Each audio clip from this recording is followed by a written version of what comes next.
Joining me now, Republican North Carolina Congressman Mark Harris. Congressman, welcome to the show.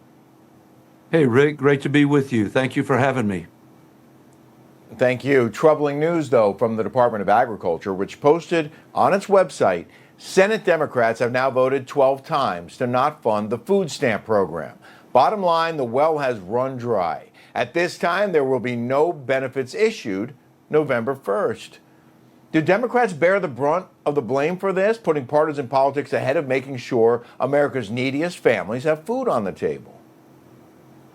Absolutely, Rick. I mean, I think the American people have recognized exactly what's going on here. If you go back and look at September 19th, I mean, that was over 37 days ago, the Republican-controlled House of Representatives voted for a clean CR. I mean, there were no frills, there were no surprises, there were no jokes, there was nothing. Just a clean CR that was going to give us until November 21st to move some appropriation bills through the House and through the Senate in regular order. That's exactly what we were setting out to do. It was clean, and it went over to the Senate, and here we are now in day 27 of this shutdown because, obviously, as you've just seen there in your report, Chuck Schumer and the Democrats have decided that their political Hail Mary that they're throwing is more important than the American people. And right now, we're about to see it move to a new level when many of these folks on SNAP, many of the women, infant, and children, the WIC program are being affected. It is a serious, serious moment in our nation, and it's time for Democrats to come to their senses and vote to reopen this government. Well, they obviously keep trying to blame the Republicans, Congressman, but come Monday, when 40 million plus people can't get their food stamps, do you think the message will actually get through that it's the Democrats who are standing in the way of all those millions of people and their food? Well, I think it's important for us to continue to get that message out, to get the reality out.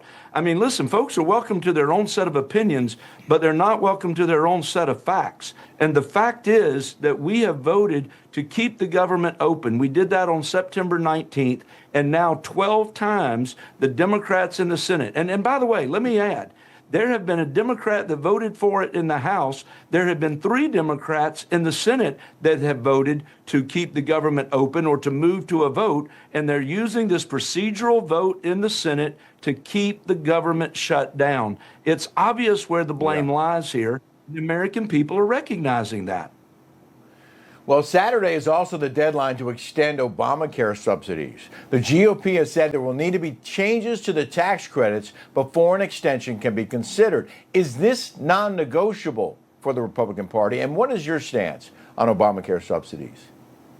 Well, listen, these subsidies are something that we have said over and over again should be discussed in committee, should be discussed and voted on in the House floor. All of those conversations can be held, but you don't hold the American people hostage in the process, which is what they're doing. And the reality is they don't expire until the end of December. So open the government, let's get things back to work, have us back here moving appropriation bills as we want to do, and then have these conversations about what's going to happen going forward. That's another whole conversation to be had over these subsidies and the reality that Democrats, when they pass this, they put this sunset clause in place themselves. This is the reality that they created, and here we are, and it's important for us to understand what's at risk here.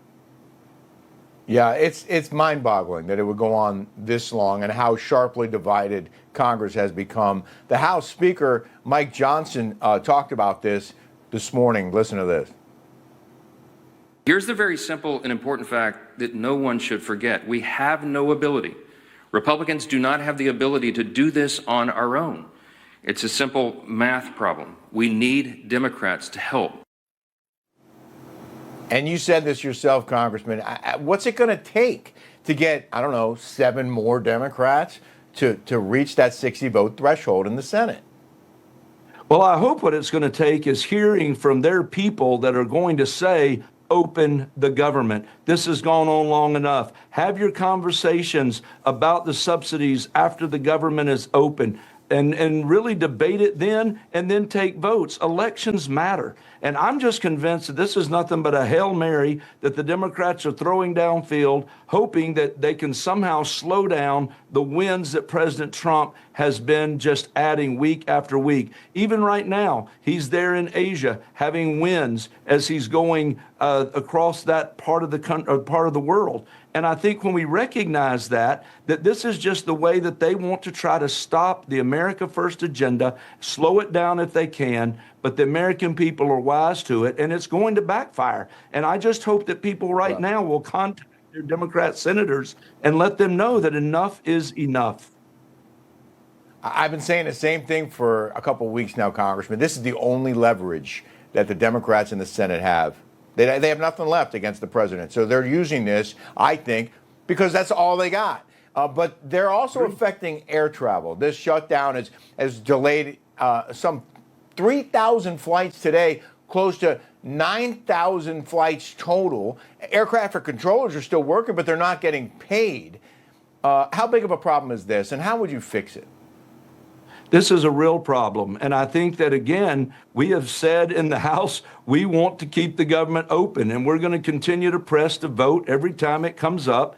In the Senate, Republicans are going to stand and say that the government needs to remain open. Secretary Duffy has issued a very clear warning of what this is going to happen, his concern, and he has urged our air traffic controllers to hang in there, to continue to show up, to continue to do their jobs. But again, the American people don't want this. And we have got to make it clear to these senators that are holding it that we've got to just find the 5 or 6 more that are willing to step up, hit that 60 vote threshold, because again, as I've already stated, a bipartisan support in there. Look at Senator Fetterman, how he has been speaking clearly on the importance of keeping the government open. We've got to step up and do what's right for the American people.